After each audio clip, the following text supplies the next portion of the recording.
Selamat bertemu kembali dalam pembelajaran jarak jauh pada hari ini. Hari ini kita akan mempelajari mengenai pengenalan teknologi informasi dan komunikasi. Teknologi informasi dan komunikasi disingkat menjadi TIK. Pengertian TIK adalah semua teknologi yang berkaitan dengan peralatan teknis untuk memproses dan menyalurkan suatu informasi. Jadi teknologi yang berkaitan dengan peralatan teknis ya, untuk memproses dan menyalurkan suatu informasi. Jadi untuk perangkat atau alat-alat TIK itu bisa berupa handphone atau gadget, tablet, komputernya bisa berupa komputer CPU ataupun laptop. Fungsi TIK.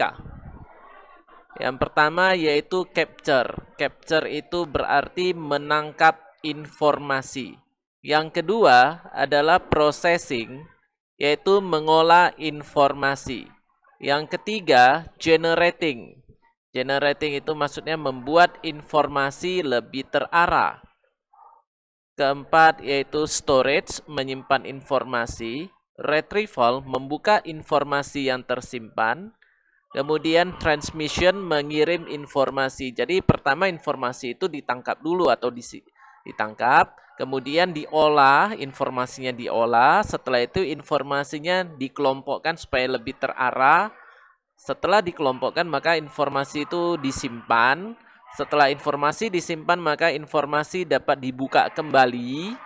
Setelah dibuka kembali maka informasi itu akan dikirim ke orang-orang tertentu atau pihak-pihak tertentu ya. Jadi inilah keenam fungsi TIK yaitu capture, processing, generating, storage, retrieval, dan transmission.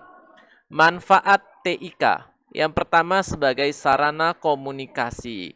Nah, saat ini kalau kita mau berkomunikasi dengan teman-teman kita atau dengan orang-orang lain, kita dapat berkomunikasi melalui sosial media. Sosial media saat ini sangat banyak, yaitu Facebook, kemudian Instagram, ataupun ada lagi yang sekarang dikenal adanya TikTok dan sebagainya ya. Kemudian mempermudah proses belajar. Nah, dalam masa-masa COVID-19 ini, maka proses belajar ada yang dilaksanakan secara daring dan ada yang dilaksanakan secara PTM atau pembelajaran tatap muka, meskipun belum 100% ya. Nah, untuk proses belajar, maka kita bisa menggunakan Zoom Cloud Meeting seperti ini. Kemudian melalui Google Classroom. Setelah itu melalui WhatsApp. Setelah itu juga ada YouTube ya. Video ya, YouTube ini berisi video-video, bisa video berupa hiburan ataupun video pembelajaran. Nah, untuk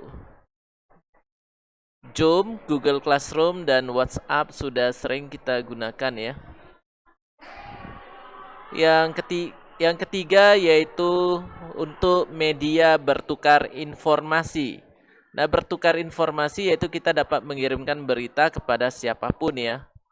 Yang pertama melalui email, yang kedua Twitter, ataupun juga dapat melalui media yang lain ya selain email dan Twitter. Kemudian untuk menghemat biaya. Nah, menghemat biaya berarti kita akan menekan biaya operasional. Sebagai contoh, saat ini adanya online shop. Nah, online shop ini adalah toko online. Jadi dengan adanya online shop, maka kita dapat berbelanja dimanapun. Meskipun tokonya itu ada di Jakarta, kita di Medan, maka kita dapat melakukan transaksi pembelian dan penjualan. Jadi kita tidak perlu menghabiskan tiket pesawat terbang untuk ke Jakarta membeli barang, kita dapat langsung membeli secara online. dan ongkos kirimnya pasti lebih murah daripada tiket pesawat terbang. Nah, di sini online shop di Indonesia sebenarnya sangat banyak. Yang paling terkenal ada Tokopedia dan Shopee. Selain itu ada Lazada, Bukalapak, dan sebagainya. Yang berikutnya untuk meningkatkan produktivitas. Nah, meningkatkan produktivitas berarti kita semakin produktif. Yaitu kita dapat menghemat waktu supaya kegiatan kita dapat lebih banyak dilakukan. Salah satunya adalah mobile banking. Nah, melalui mobile banking maka kita dapat mentransfer uang kepada siapapun secara cepat. Kita nggak perlu seperti dulu ya, tidak perlu ke bank untuk melakukan transfer melalui CS, tak perlu lagi. Ataupun melalui ATM kita harus antri. Pada saat ini kita dapat melakukan transfer ataupun pembayaran digital apapun melalui mobile, melalui handphone kita ya. Kemudian ada electronic report, e-raport. Nah, jadi di sini pemerintah sudah mengembangkan dan ini juga di Metodis 3 sudah dilakukan adanya e-raport, yaitu adanya raport elektronik ya, raport elektronik yang dicetak. Jadi tidak ditulis-tulis lagi pakai tangan. Nah, demikianlah untuk pengenalan TIK pada hari ini. Dan sampai bertemu kembali pada pembelajaran selanjutnya. Terima kasih.